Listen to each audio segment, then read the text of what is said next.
All right, joining me now. Congratulations are in order. Just won a big award. Got the end of the season coming. A lot of exciting things going on. The voice of Monday Night Football, Joe Buck. Joe, I, how are you? I'm good, Jimmy. How are you? It's good to do our little yearly Yeah. trip down memory lane and look into the future on your podcast. I've been eagerly anticipating this since the last time we hung up. Not going to lie. I almost wanted to cancel when you made a 6-7 joke on Monday night. Yeah, That was beneath you. That was it's beneath you. it is, except I have 7-year-olds, and if you can do one thing that it's funny because this is the world we live in. My sister is with my boys. And I did the 6-7 thing during the open, and my sister Julie immediately texted me. We go to commercial. I get a text from my sister that says Wyatt said, "Oh my God, that was awesome. That's going viral." I'm like, how does he even know what that is? But it was Oh, a tip of the cap to old Blake and Wyatt. And I don't care if you okay. don't like it. Yet another thing I Not don't yeah. care if you don't like. Now I feel bad. Now you threw the kids No. out there. Because when it I, happened, I was like, I should cancel Joe and get Troy on instead. Since Troy was just so Troy showed why he's a whole other level than every other analyst on Monday night. I mean, not taking the bullshit from the ref analyst, calling out the Dolphins for atrocious play calling. Like that was a virtuoso from Troy on Monday night. I actually thought about you when he was talking about the taunting thing, or Yeah, yeah. Jordan Brooks standing over whoever it Yeah. was, and then him getting a flag, and then Russell talking and Troy refuting it. And I thought, man, if there's anybody who's got a just Yeah. shit-eating grin on his face Yeah. right now, it's Jimmy Traina. You got that right. Trainer. You've got that right. You've got that right. But you guys have a good ending here because you get the Niners Colts game, which will be big, and you have another game that's going to be good in there. San Fran Indy, and then Chicago San Fran. Right? Those are your No, last two games. Why no. do I have that wrong? I knew I had that wrong. San San Fran, Fran, Indianapolis, and right, then and you then have Rams at Falcons. Ram. Oh, that's gross. I looked at the Sunday night game. That's what it was. That's gross. The Falcons. But this week will be Uh, good. Niners Colts becomes a big thing now because of Phillip Rivers. Like, can you believe he's playing? No, I cannot believe anybody could walk away from this game and then 5 years later pick it right back up after coaching high school or whatever he's doing, being a dad to 11 kids and at least one grandkid, because we can officially call him a grandfather, and then Yep. going back out there and stepping in and at least having his team in a position to win. I mean, that's absurd, really. Yeah. But I think it just speaks to how smart he is, and he's not doing it with raw athleticism. I think he's doing it with his mind and his knowledge of the offense, which evidently he's running for the high school team that he's coaching. So Yep. I can't wait to talk to him. He was great when we talked to him before when he was a player, and now I'm sure he's got an entirely new perspective after getting out of the game. I thought he was going to be a broadcaster, and I thought when he walked away, it seemed like that was the next natural step for him. And I thought he would be really good. I think he would kind of have a folksy, almost like Don Meredith kind of vibe to him, and kind of have that, the Southern accent thing going, which makes him, I think, lovable right out of the gate. But he didn't do it for whatever reason. And so now here he is resetting his Hall of Fame clock, and we'll see how he plays against the 49ers on Monday. Will you meet with him in person or you do it on Zoom? Now we're all Zoom for the most part All Zoom. these days, Yeah. Jimmy. I don't want to let you Yeah. down or burst your bubble or No, make it's you all think right. I less mean, of us, but yeah, no, it's fine. back in the day, and maybe we've talked about this, so just stop me, just hit end session or whatever we do if I'm boring you. But Okay. we used to get there on Friday morning. You know the old drill. Friday Yep. morning, home team practice, sit around, wait for people to straggle in and talk to them, then get in a car, go back to whatever city we were in. I think it was maybe the world's biggest waste of time, at least in my world. Now, if you have Tarico on here, he may say something totally different. If you have Nance Right. on here, may love going to practice. I would rather read and do the work that I need to do with the time I have than stand out at practice, watch them run through drills half-heartedly, and then come in and, sit in a big room, go to a big dinner, get up, do it again on Saturday, wait for the visiting team to come in. I'm not complaining. It's an unbelievable life. I'm the luckiest guy in the world. But just doing it on Zoom, we know all these guys anyway. Right. It's kind of like they cut to the chase, and oddly enough, or maybe not oddly enough, they prefer it. And I think when they prefer it and they don't feel like you're holding them captive, maybe you get more information out of them than you would otherwise when they're kind of itching to get out of the room. So we get just as much information, just as much background as we always did. And I can be at my desk doing work on my board, which has gotten Yeah. jammed more as the years have gone on. I didn't plan on asking this, and it just popped into my head while you were talking about this. There was, and you don't have to get into this if you don't want to, but there was that whole thing earlier in the season with Caleb Williams saying Troy didn't meet him or something like that. So they were supposed to do it on Zoom then, though, right? Is that Yeah, I what? mean that's yeah. We had them. That was before that whole thing happened after the Washington game, which was, I don't know, you can count through Right. the weeks, probably like six, 6 or 7? Yeah. 7. Oh Uh, God. yeah, I know. I have kids. It's in my head, I but know. it was All right. somewhere. Now we had them week Yeah. one, and so we had already been through that where these meetings are all set up on their time. That's Right. kind of the beauty of it. I think when we were just talking about the difference between in person and on Zoom, if you do it on Zoom, you can go to the PR director. Hey, whenever it works for you guys. And we've had them sometimes where they're spread out and we're sitting there for an hour at different slots in the same day for the same team. And it's just like, hey, we understand you guys are busy. You're preparing for a game. The last thing you probably want to do is talk to us. It's kind of part of the drill. Right. But we will do it when it works for you on your schedule. And so we had that same issue week one.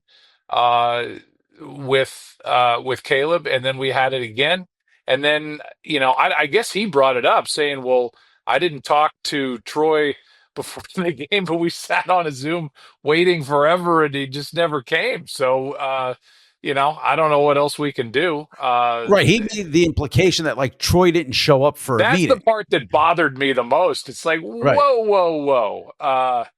This was on your guys' schedule, and we sat there and we had it happen twice within the first 6 or 7 weeks, and it's, whatever. Troy was great. I think Troy, I think he goes back to the time, and I don't mean to speak for him, but he's not here, last I checked, so I will. Um, he loved that time with Madden and Summerall. He's told you, I'm Yeah. sure, that it was like Yeah. therapy to him when he went in that room because he saw them week after week after week, and he became really good friends with both Pat and John because they had the Yeah. Cowboys. It was either the Cowboys, the Packers, or the 49ers pretty much every week. So it was like therapy to them. But I Yeah. think when Troy saw other people in that room, I can tell you because it was whatever when his career was winding down, and I was in the room with Tim Green, and he showed up, and he's like, "Who the hell are these people? I don't never seen this guy."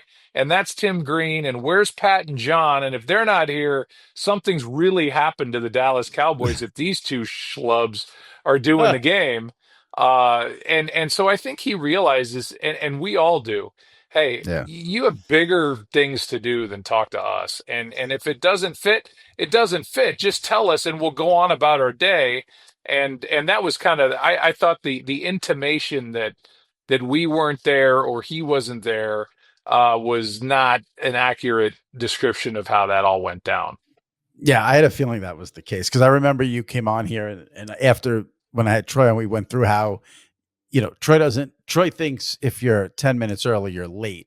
So I was like, there's no way Troy blew off a meeting with Oh my Caleb God. Williams. He's on Yeah. every call. I mean, it's the same Yeah. thing. Like in the Yeah. car, he's on Yeah. the call 15, 20 minutes before it's supposed to start, Right. waiting to get led into the room, as we say now in the Zoom world or whatever.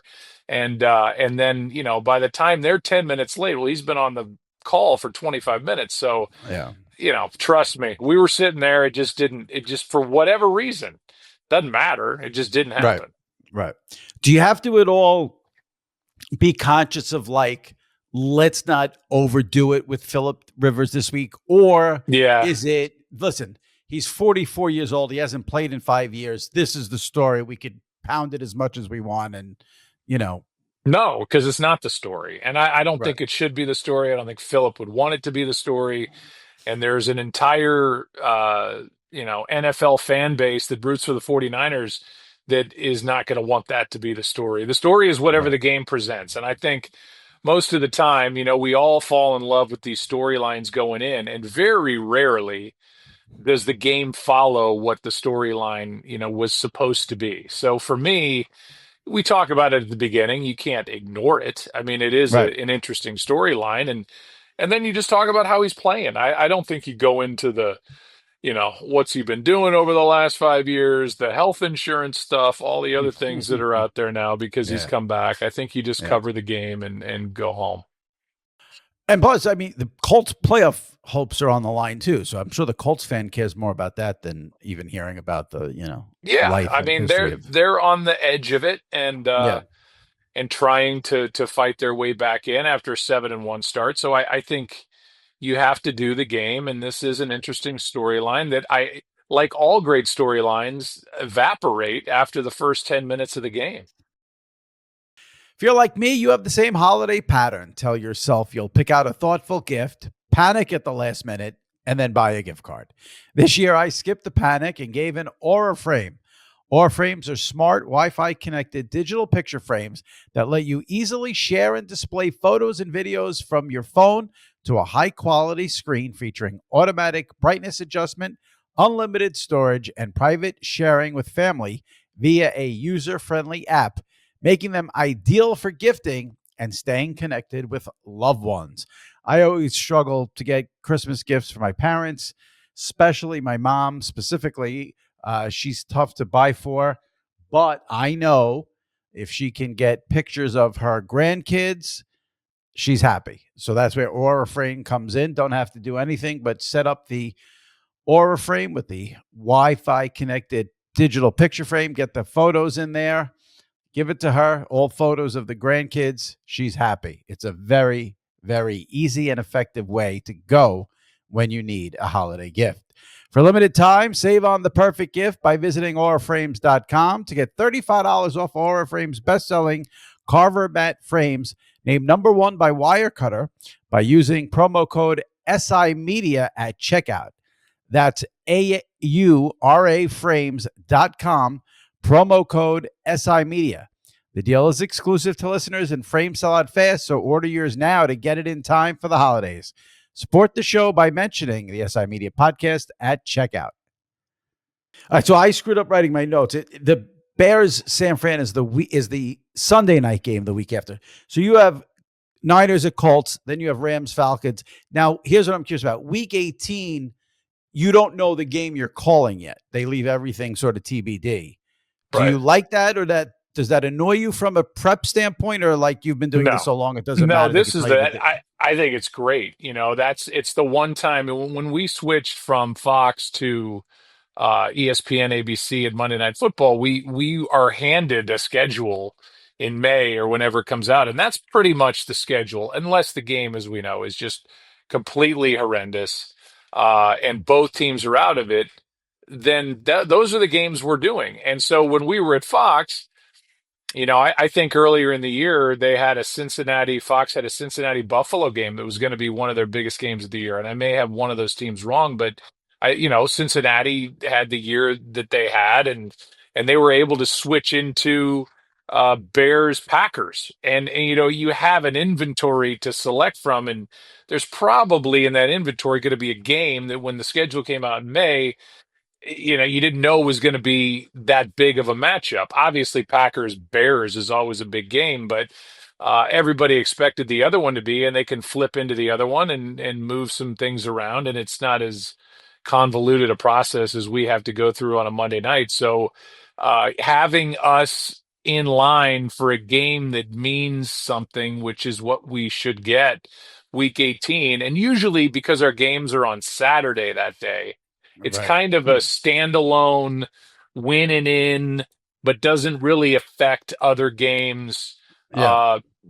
So we get a couple years ago, we had Houston and Indy, where the winner wins the AFC South, losers out. That's it, cut and dried. You're in the playoff. It's a mini playoff game, and so Yeah. there's a couple of games there that make sense as we sit here now. Probably Yep. Baltimore at Pittsburgh is a possibility. Carolina, Tampa Bay kind of fits that criteria. But I can't Seattle, act. San Fran could be in the Seattle, San mix. Fran could be in the mix. I can't Yeah. act like I've gone through all the different Yeah. permutations, but it's kind of that's the way the NFL likes to go with it. And then Yeah. Yeah. Sunday night gets the big push toward that's the last game of the year, so Right. it's got to Right. be their biggest of that weekend. I'd be shocked if you didn't get one of those 3 games on Saturday. I think we would be too, but Yeah. who knows?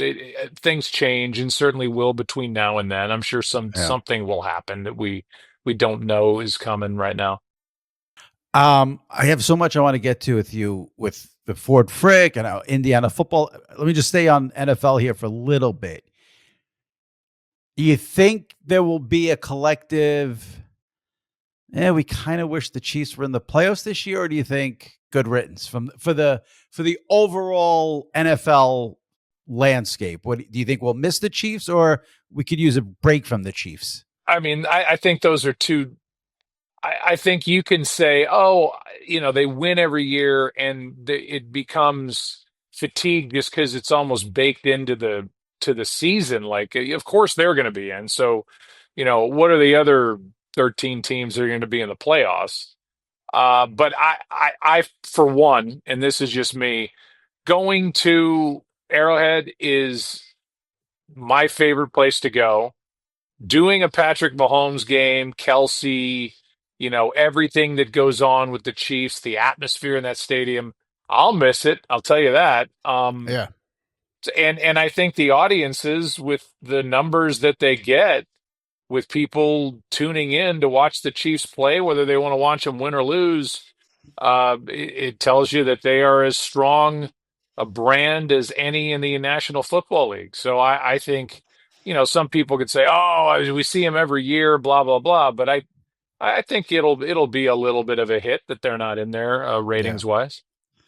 Well, no one's gonna be more upset about them being out of it than our friend Al Michaels on Christmas night. Now they're stuck with Denver KC.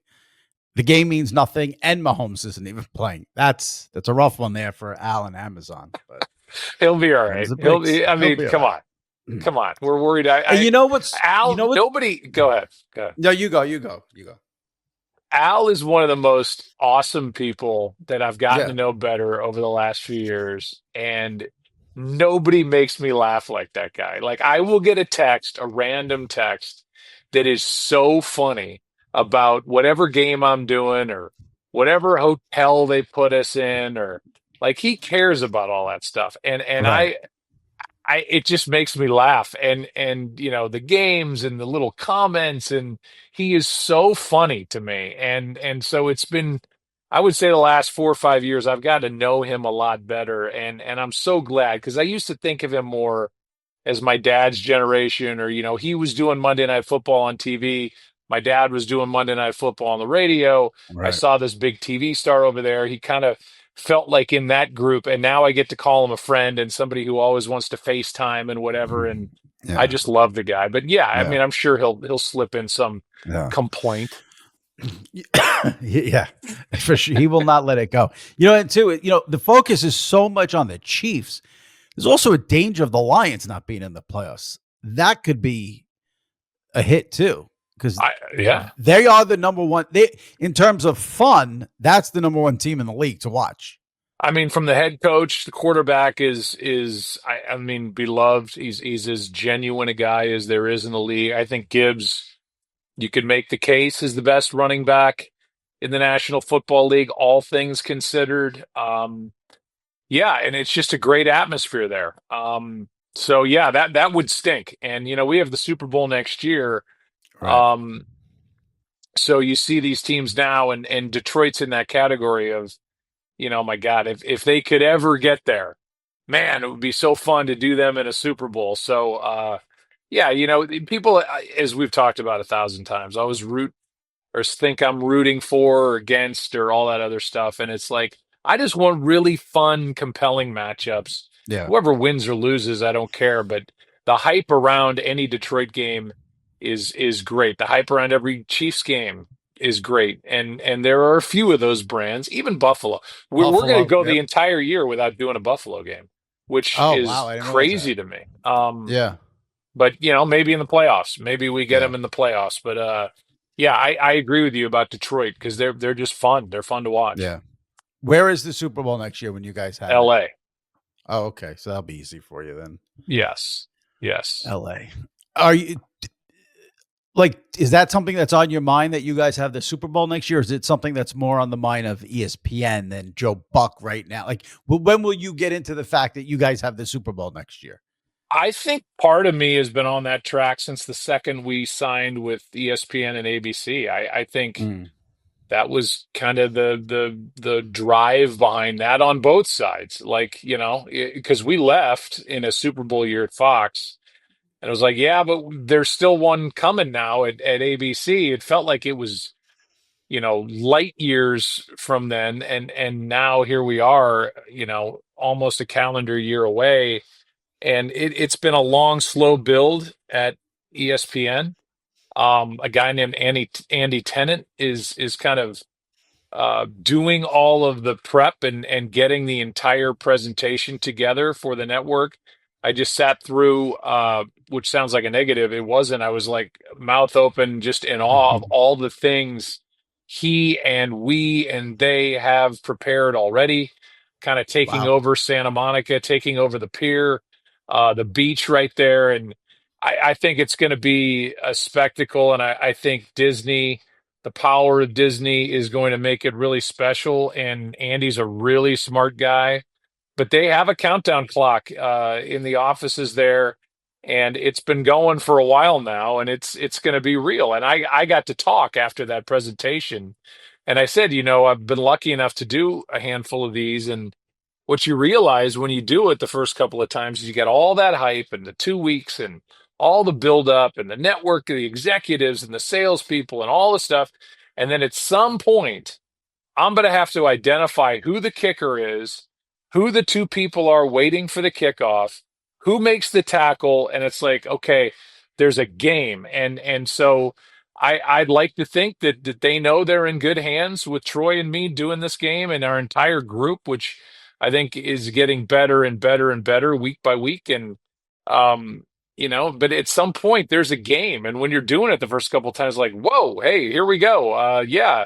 Kickoff is down to the 6, and it's returned by Johnson out to the 25, and that's where whoever will set up to start the night. It's kind of a jolt, but I can't wait to do it next February.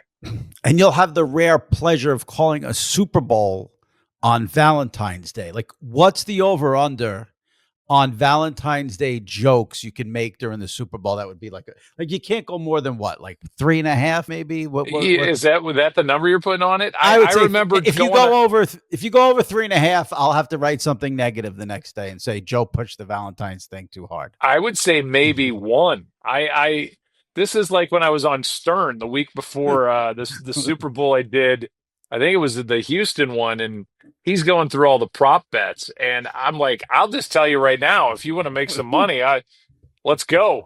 Give me a list. I'll just send it all to you. Am I going to have a little baby beard on my face when I come on? And what color's my tie going to be? What color's my shirt? How many times are we going to reference Tom Brady and the GOAT and that he was a 6th round pick and all this other stuff? It's like, this is the most that you can bet on that. Oh yeah, is it's wonderful. Absurd. It's the most. I mean, I should just fix that and walk off into the sunset.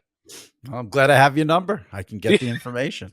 But like Okay, you good. got you have to mention like Valentine's Day in the open and some cute thing like, oh, we're spending Valentine, and then like if there's a play where someone maybe tackles someone too hard, oh, it's Valentine's Day, that was a love tap. There'll be a couple of moments you'll get it That's in there. good. So yeah, I need to write these down. yeah. Yeah, I will be all over the Valentine's Day jokes because as my wife can tell you, ain't nobody love Valentine's Day like me. I am Oh, I'm Mr. sure. Romantic.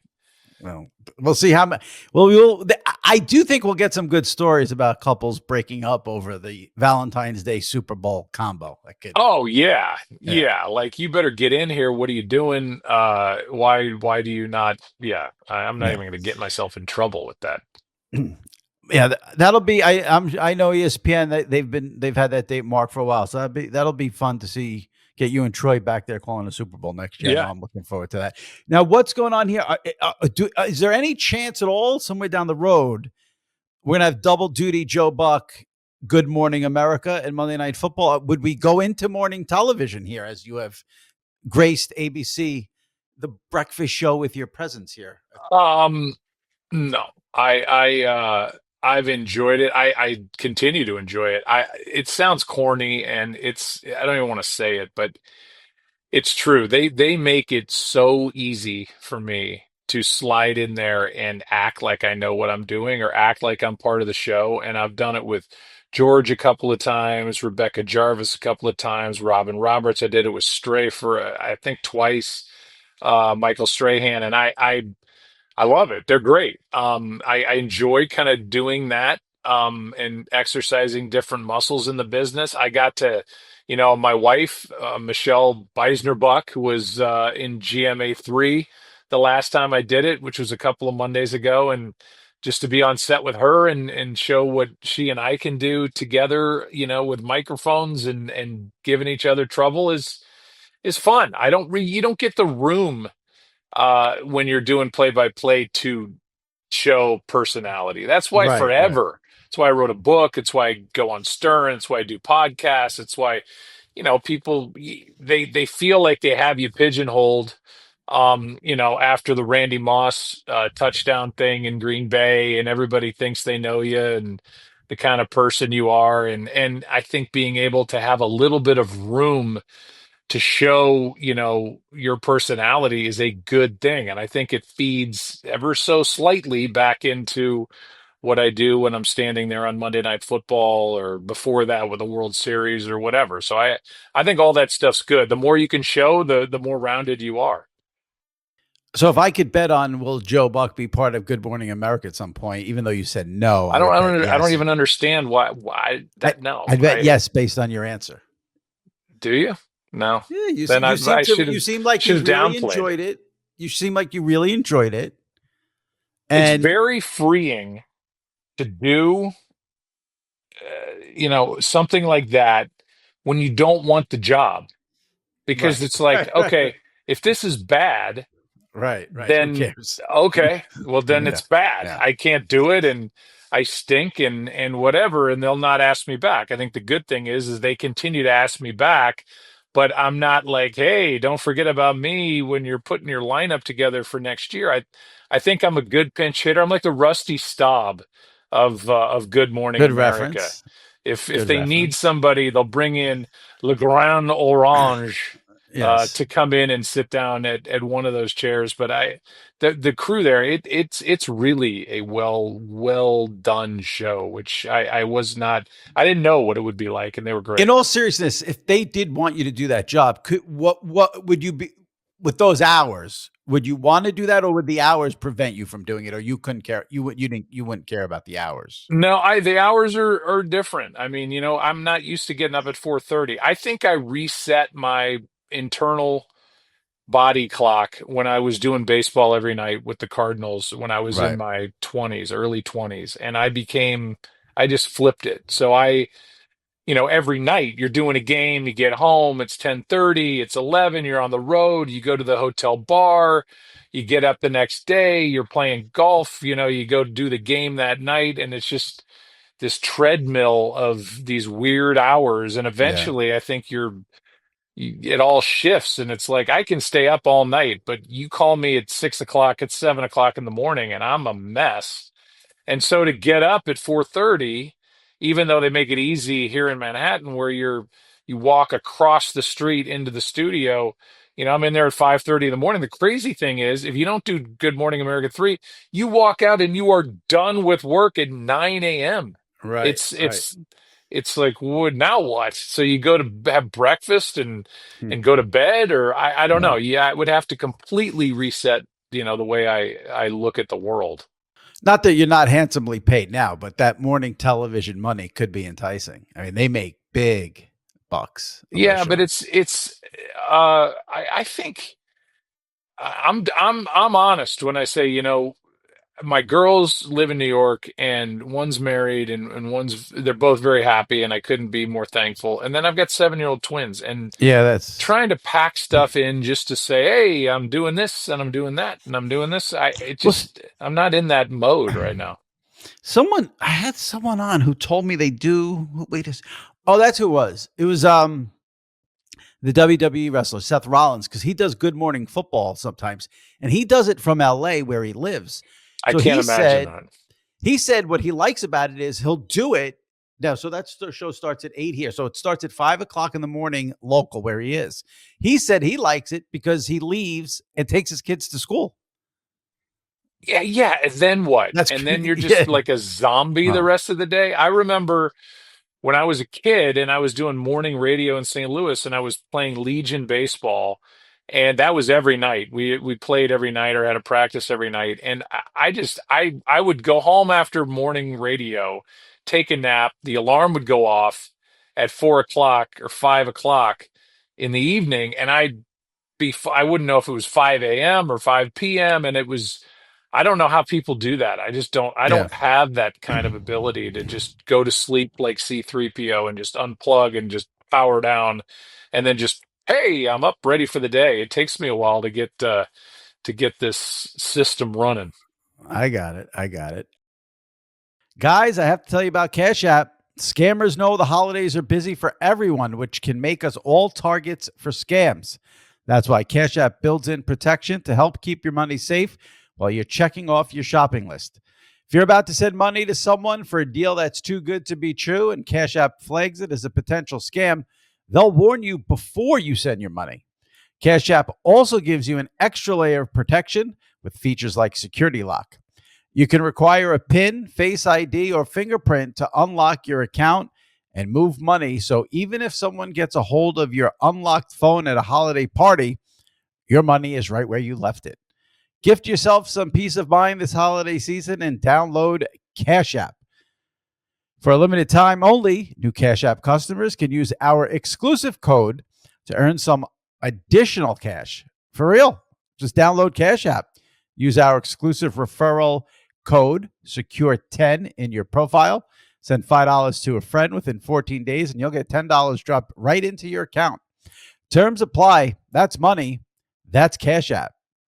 Cash App is a financial services platform, not a bank. Banking services provided by Cash App's bank partners. Prepaid debit cards issued by Sutton Bank, member FDIC. Promotions provided by Cash App, a Block Inc. brand. Visit cash.app/legal/podcast for full disclosures. Football season is in full swing, and Underdog is the best place to get in on all the action. Playing on Underdog is easy. Just pick whether your favorite players will go higher or lower on stats like rushing yards, receptions, touchdowns, and more. Get your picks right, and you can win up to 5,000 times your cash. This week on Underdog, I have two here I love. CJ Stroud, higher touchdown passes. The Texans are at home this week against the pathetic Las Vegas Raiders. Stroud higher on touchdown passes. He should have it in the first half. And then on Sunday, late window, I'm going to go to Detroit. I'm going to go higher on Jared Goff touchdown passes. Steelers come in off of a short week. Don't take the Steeler defense seriously after they beat up Tua, who stinks. No TJ Watt for the Steelers. Lions always put up the points at home. Higher on touchdown passes for Jared Goff. on Sunday. Those are my two picks. Download the app today and use promo code Sports Illustrated to score $75 in bonus entries when you play your first $5. That's promo code Sports Illustrated. Underdog. Make picks. Win money. Must be 18 plus, 19 plus in Alabama and Nebraska, 19 plus in Colorado for some games, 21 plus in Arizona, Massachusetts, and Virginia, and present in a state where Underdog Fantasy operates. Terms apply. See assets.underdogfantasy.com/web/play and get terms _DFS_.html for details. Offer not valid in Maryland, Michigan, New Jersey, Ohio, and Pennsylvania. Concerned with your play? Call 1-800-GAMBLER or visit ncpgambling.org. In New York, call the 24/7 HOPE line at 1-877-8-HOPE-NY or text HOPE-NY 467-369. Just looking at a tweet here, the ratings this year have been crazy for you guys and everywhere. They had CBS had almost 20. They had 24.5 million for Green Bay Denver on Sunday. They had 19 million for the Buffalo Patriots and the Chiefs Chargers 1 o'clock window. It's like the biggest 1 o'clock window in 37 years. You and ESPN Monday night, your guys' ratings are up across the board. And I know Nielsen, they're doing something different, but are you guys, do you keep up with that or you don't care? I just like the general feel of like up or down. Right. If it feels like we'll be up some this year over last, I think that's always just a good story and a nice headline. But, it doesn't affect me doing the Steelers and Dolphins last night. I don't think Right. about that kind of stuff. I mean, Right.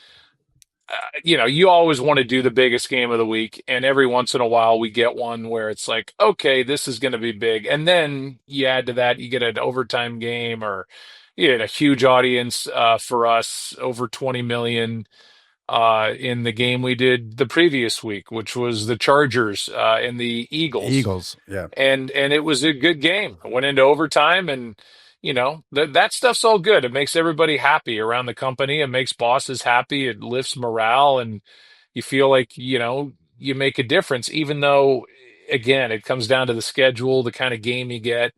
Whether I just go on and babble for 3 hours, it's probably not going to affect the rating at all. Maybe after Right. I get Right. let out in handcuffs, but it makes everybody it gives everybody a little more bounce in their step.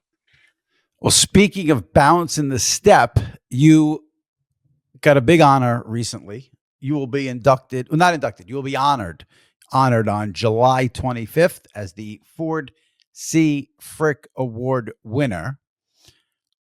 In just reading the notes on that, what struck me, even though I knew it, I mean, it's not news, the fact that you were 27 when you called your first World Series is really remarkable. And then you did so many World Series after 20, I think whatever it was. 24. Well, It was 24. Let's start with this. What did getting that award, what does that mean to you? I got emotional, and I didn't know that I would. I was not expecting it. I swear to God. Um, I know this. Bob Costas was my champion in the room. Um, they changed the rules, not that you want to get into all this, but they changed the rules a few years ago where it used to be the national, quote unquote, national broadcasters would get considered every 3 years. Well, now everybody's in the same pool. And that kind of works, I think, against the national I was gonna say, I don't like broadcasters. that. I don't like national should not be mixed with local, but that's just my opinion. Yeah, I mean, I can't act, and I'm gonna be part of the voting committee, I guess. So I'll have a better understanding of all that. But it gets into these are people that are doing these games every day. And I live that life, and I know what that takes. And I saw that from my dad. And I know the commitment, and it's just a different job. It's a completely different job, doing the national games.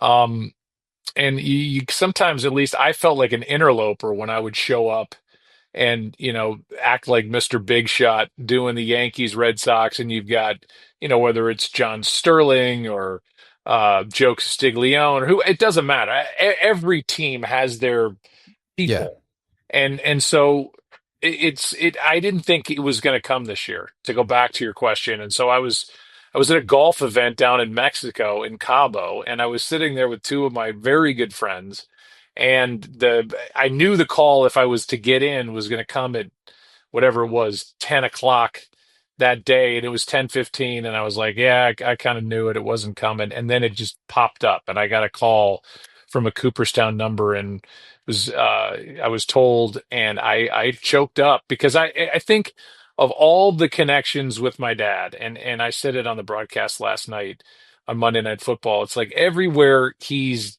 I go, my dad has been there before, and I love that. I love that in so many different ways.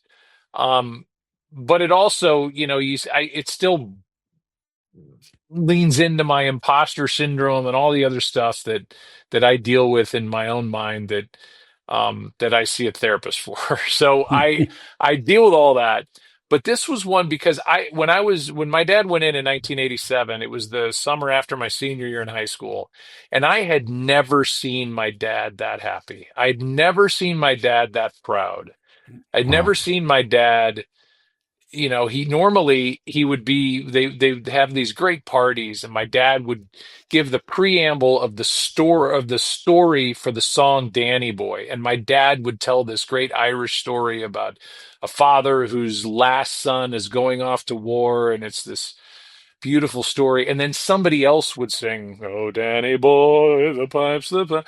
And my dad was so hammered at the celebration after the award presentation that he just went in and started singing it himself. And I was like in the corner, like, "Oh my God, Right. Dad, stop. Yeah. This is so bad." But he was so happy.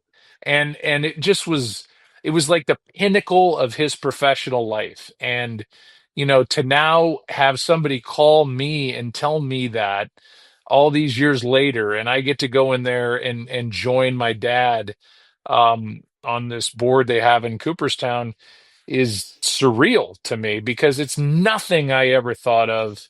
Like you said, the first World Series at 27, doing that was never even on my mind. I just Right. wanted to be my dad. I wanted to be the Cardinals announcer, and I was so lucky and glad I did. But saying the Yankees are champions of baseball, that sentence never kicked around in my head. So it's all just kind of weird that went on, and it feels like a lifetime ago. And now I get to celebrate with my wife and my girls and my sons and my mom who was there in '87. It's just really cool. I mean, you called 24 World Series. You should get the freaking award. I mean, it's about time. Do you think it's also a little bit like, absence makes the heart grow fonder? Like you haven't called baseball now for several years, which is nonsense. And now once you stop calling baseball, there was so much, I miss Joe Buck. We miss Joe Buck. We miss Joe Buck. We wish Joe Buck was here. You think that plays a role in getting the award, or those people don't care about Maybe, and I think, I don't know, which is just silly. I mean, that's a common phenomenon. You got to retire or that? die before anybody goes, "Oh, that guy was all right." And it's in great hands now. I don't feel like that personally. Maybe that played in. I think my age being 56 is still considered young-ish for something like Yep. this. Yep. So I think that's all at play, but I was never like, "Oh my God, this should have happened years ago." I'm not that guy. If it happened 20 years from now, it still would have meant the same and would have been that impactful to me. It's just my mom wouldn't have been here, and I might not have been here to see that Yeah. happen. So for it to happen now, I think, with the mom factor in there, I think is probably the best, is the best piece of it. Well, it's well deserved, that's for sure. And Thank you. every time I talk to you, I always say, Joe, why can't you just cut the shit and call some baseball for ESPN? Now they're gonna have a 30-game package next year. Well, I'm So doing opening day. okay, you're doing opening I'm day. revealing that on your podcast. Okay, opening. Okay, so opening day this year they sold the one game to Or Netflix. it's So not opening day. It's yeah, it's right. like it's their first broadcast. So Okay, so meaning you will be doing. ESPN's. Okay, so you will be doing the first Major League Baseball broadcast for ESPN opening day after the Netflix thing. I think that's the way it's laid out right now. We're trying to piece it all together. I Will we said, do? go Will ahead. we do What? anything more than opening day? I think opening day for somebody who hasn't been involved in the game for 4 years, and I did do opening day last year. I think it's easier to do the launch off of the Yeah. beginning of a season, Yeah. because I think it's looking back, Yeah. it's a Dodger game. I think it's Dodgers Mets. And so there's a lot to talk about. I mean, I could probably do it right now. The Dodgers, half their lineup's going to end up in the Hall of Fame, so they're easy names and all that. But I think once you start getting into the season, that was the beauty of when I was doing the Cardinals. I would do the game of the week, but it was easy. It was easy to keep up to date because I was doing these storylines every day. I think when you show up in the middle of a year, or now, hey, ESPN's got a playoff series. Do you want to do it? I'm like, I mean, have I watched? Yes. Am I aware of all these different transactions and all this different? No, I'm not prepared to do that without, you know, putting myself in solitary confinement for a month and trying to catch up with everything that's gone on. All right. So just one game next year? As it stands No? now, yes. Okay. I don't Okay. even, honest to God, I don't even know what ESPN has. I think Jimmy Patero has been on this crazy roll of this like win, and got the out of market games for the app, which I think Well, is yeah, they get massive. MLB TV, yeah. MLB But TV is gigantic. So I whatever ESPN's gonna ESPN have has. they're gonna have 30 games during the year, during the week, but not set like they don't have Tuesday at 7 or Wednesday at 8. It's gonna be flexible, but there's 30 games and it's usually gonna be like Tuesday, Wednesdays, I think. So Okay, well, there you go. I don't want to get, bring it down, but I do feel like you're in the sort of celebrity world there. You did the podcast with Oliver Hudson. I just want to, did you know Rob Reiner at all? Did you have any memories with, was he on the podcast? I should have checked, but just wondering if you even No, met him at no. all. I Okay. mean, I'm like everybody else, just Yeah. bored. And Yeah. I think for any parent, it's just there's so many tentacles to this story, and it seems like another little tidbit comes out every day. But I never knew him. I have a lot of friends that certainly did. And I've talked to a couple of them, but I don't have any personal contact there at all. All right. Give me your favorite Rob Reiner directed movie. I could throw some Probably When at Harry you. Met Sally. Yeah. Yeah. I love that movie. Spinal Tap, and A Few Good Men. Mm-hmm. Yep. Those are Good the ones choice. that are coming to Yeah. off the top of my head. What am I missing? There's 10 Stand others. by, stand by me would be, I think, the big one that maybe you didn't mention. Yeah, and Oh, I just met Jerry O'Connell at the Charger game Mhm. a couple of weeks ago, and that hit at a good time, with my age and all that. So Right. obviously brilliantly talented, and then seeing the clips that are coming up on my Instagram when I go to it, or any social media, and some of these scenes with Rob Reiner and Carol O'Connor, Yeah. yeah, was, I mean, you realize the brilliance of the writing and the depth of the material, and these raw moments, and I just came across one today, when Meathead, I think his name was Mike in the Yes. show, Yes. Mike and Stivic. and Archie and Mike and Gloria are moving out to California, and there's this really poignant moment between Rob Reiner and Carol O'Connor, Yep. that is, there's subtle things going on in the acting, and you realize, I mean, it was a sitcom, and it was Mhm. such a reflection of society, and there's so many taboo topics that today it's like, oh my God, I can't believe that was on network television. Yeah. But it was. I mean, I was watching it, as a kid, and probably not understanding the depth of the material, and Mhm. shining a mirror up against society, and making us all just realize, old prejudices and different things that were just kind of baked in, and just Yep. all of us seeing it, but just these beautiful little moments, the comedy, the timing, it just was brilliance, and Yeah. there's just nothing like that anymore. It's too bad, because I think generations now have come and gone and don't know anything about All in the Family, and it's some heavy stuff. Yeah, it's interesting you said that, because I remember too watching it as a kid. I remember even watching it as a teenager, maybe even in my early 20s. But you watch it now and you have a whole new appreciation, because Yeah. and so much of it with the, liberal versus conservative, it reflects so much of today. The way it holds up is crazy. So, And the yeah, spin-offs that happened off that yeah. show. I mean, the Oh yeah, yeah. Jeffersons being Jefferson. Yeah, just being the main one, and that yeah, was more of the same, more of the, hey, let's look at really what's going on in America right now, and yeah. different groups and how they're made to feel, and jokes, and as I said before, prejudices. It's Norman Lear was an absolute genius, and Yep.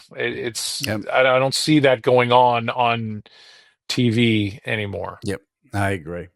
I'll make the bizarre transition to do something a little more uplifting here.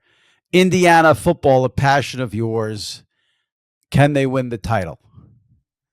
Okay, let's be honest here. I went to Indiana. I didn't graduate. I got there in '87, the semester after they last won it all. Basketball. Bobby Knight, the Keith Smart shot from the baseline against Syracuse. Like, I remember being like, that's my team. I'm going there. We're gonna win every year. And nothing on the basketball side has come close to what it was like 5 minutes before I got there. So then I get there, and Indiana football was pretty good. It was not bad. Trent Green, who's basically the same age as I am, and I think maybe half a year older than me, or a year older than me in school, was in the same dorm. I followed him there. I was certainly aware of him. Anthony Thompson, the running back. And then there's like a gap. But I used to go to all the games because I couldn't get enough, and you got a student package of tickets and all that. Same with basketball. I couldn't get enough. But then when I left and they weren't good, it was like, hey, are they on? I'll watch or whatever. And now I'm almost like a bandwagon fan. But Right. what's gone on in the last 2 years is as good a job of coaching as I've ever seen. And maybe it's the good side of the NIL stuff and the transfer portal, because if you have and I'm not a fan of all that movement and Right. the money and all that's crazy to me, but if you have a coach that knows how to coach and can identify talent and get them into a program, you can turn things around fast. And I think Yep. last year they were really good. This year, they are head and shoulders better than they were last year. It's because of the quarterback, but it's also because of the depth. They have so much depth, and they are a really well coached team. So I've watched a ton of their games. I can't act like I'm Troy or anybody else sitting here breaking down football, but I do feel like I've watched enough sports to go, okay, that is a really well coached, disciplined, smart team, and that's what they are. And yes, I think they can. We feel like the interlopers in this thing, but I feel like Indiana, they're number one for a reason. I think they're a legit number one, and I do think they can win it. Were you like all wrapped up in them beating Ohio State? Was that important to you? Because I went on Twitter and said the game was meaningless, and people were giving me It shit. felt like it was more meaningless to Ohio State. I think for us, Well, who what was the ramification for Ohio State losing? the They went from ramification. they went I'm from not making the forget them. playoff. They went from making a playoff and getting a bye to making the playoff and getting a bye. I'm saying I get that, but I think if you're Indiana, it has different meaning. I think if you're Indiana, that's a game you don't win. The Penn State game, that's a Right. game where the foot's out of bounds and you came close, but you didn't win at Penn State. That's another game. This Ohio State game for the Big Ten championship was one of those games that if Indiana lost, would have been like, see, they're not that good. It's That's true. Indiana. That's true. I think it was meaningless for Ohio State to a certain degree, but there's pride involved. I think it was very meaningful for Indiana to prove that they could win that game, as they now have this little break and get to sit back, prepare, and play the winner of what should be a really good football game with OU and Alabama. All right, I want to end it with this because I checked your Twitter. You're not a big tweeter at all, but I saw there was an Indiana tweet in there, and then I saw something. I just wanted to read this to everyone because I found it so hilarious. Because you are not a big tweeter, so then it makes this even better. So you I know what you're tweeted, gonna. yeah. I know. Go ahead. So this is what I love about this. There's so many things. Like I could analyze this for an hour because you sent the most innocuous, straightforward, non-controversial tweet ever. You said, Troy and I were honored to write the forward for Rich Podolsky's book on the all-time pair of Madden and Summerall. It's a great read and highlights the history of their great relationship on and off the air. Give it a read as we start another exciting football season. There is 0% anyone can actually come back to that tweet and have anything to say. It's please read this book, great book about the greatest. That I have really nothing to do with. I'm not getting any money from it. Right? Yeah. Greatest broadcasting duo of all time. Read the book. Enjoy yourself. And someone writes, you and Troy jerking each other off in the booth isn't anything like this. You both can't handle watching KC bury your asses. You were horrible when the Royals won the World Series. Some things never change, and you're a sorry, bitter little boy. Same with Troy. Now, to get into this, you and Troy are giving each other hand jobs in the booth. You got an anti-KC bias. Horrible when the Royals won the World Series. And then Troy, he says Troy is also a sorry, bitter little boy. Yeah. Say that to Troy's face. To this guy. And then you came back with, it's just perfect. This is how this is the way for everyone out there. This is how you handle Twitter. Sir, I did not say this lightly. You have a sitcom or drama script in you. Please explore your talent. The world needs feel-good TV or film. You have it. Keep me in mind when you go into production. If you need funding, I know people. I've always said with Twitter, especially now, because it's so horrible now, if you give me a good insult, I'll reply. It's the bad insults that are just, for me, who cares? If you write who cares to me when I tweet, automatic block. That's just a block. I'd rather you say you're a dumb fat fuck than say who cares. Who cares is a block. Give me some creativity. That guy had some creativity. And I love, he's going back to the Royals World Series. What year was that? Yeah. 15? Yeah. Still bitter. Yeah. It's funny. I wrote that. I shouldn't admit this, but I was driving and I wrote that. I shouldn't say that. No, you shouldn't. I was in a car. I wasn't driving. Right. I was writing and I wasn't thinking. It made me laugh. I don't know why. And it was just yeah. It's so absurd, the tweet, yes. that so the second I sent that, yeah, I did a screenshot and I sent it on my family text because I was proud of it. Yes. And I sent it on my family text is my wife, my sister, and my 2 daughters that are in their 20s and live in New York. And I got just blasted by my daughters. Dad, you cannot respond to these people. Everybody gets that. You are taking their bait. That is so bad. And then Ben Stiller, who one of my daughters worked for, and so it's not like it came out of nowhere. I know him 1 ounce. Right. But he saw it, and then he kind of played along with it and was like, yeah, keep me in mind or whatever he said about this production of this guy's play or sitcom or whatever. And so I then sent that back to the group text okay, was it that dumb? It made me laugh. And I feel like if you shine the light back on some of these morons, it's just good sport. And if they're going to send it, then they got to be ready to get it back. And this guy probably did not expect to get a reaction, but I was laughing when I wrote it. It wasn't I think they think that you're going to read that and cry. and be Right, like, oh right. my God, this guy didn't like me when I did the Royals in the World Series. And instead just the absurd, like the But this was in word response choices. to you saying this is a good book about Pat Summerall and John Madden. I don't It know. went from like, read this great book about Pat Summerall and John Madden to you and Troy jerking each other off in the booth. Yeah, Like, I mean, that it seems was like a beautiful. natural next step. Yeah. So It's great. there you Well, go. I appreciate this. I know you're busy. Let me do this properly now. So you have San Fran at Indianapolis this Monday. Good game. Rams Falcons week 17. Week 18 TBD That's on a right. Saturday afternoon. And you have a wild card game. So And a divisional.